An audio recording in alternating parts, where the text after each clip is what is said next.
xin các bạn một giây, tại vì tôi cảm thấy nó có một cái gì đó, nó có một cái gì đó mà nó không ổn.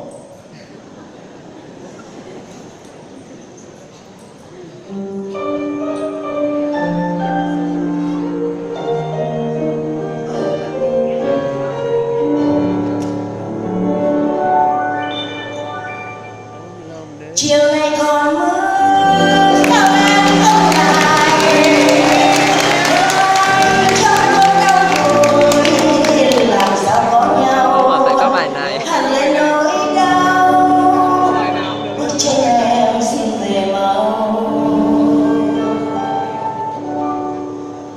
Mưa vẫn mưa bay trên tầng thang lầu,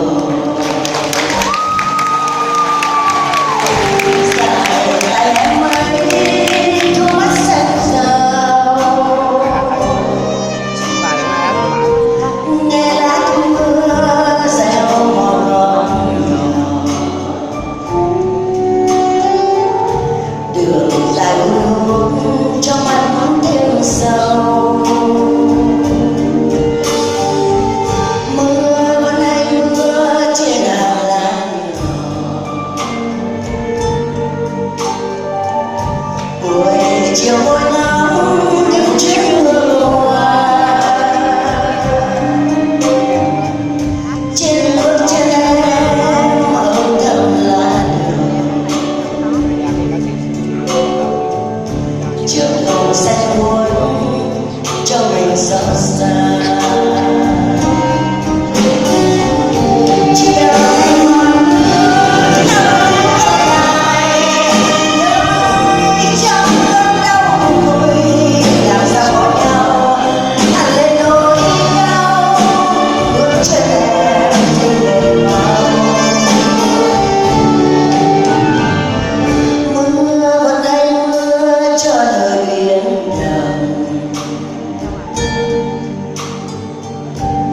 Làm sao em nhớ thấy chuyện gì,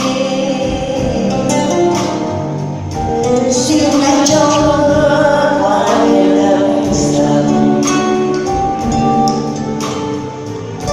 để người yêu lãng quên mình lãng du.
Làm sao em biết nghĩa đã không đâu,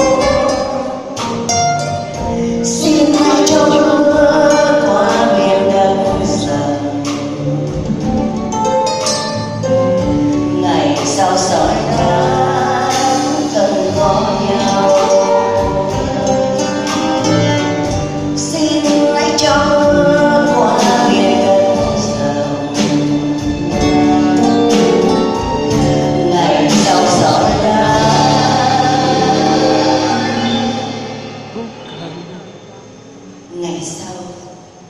ngày sau sỏi đá cũng cần có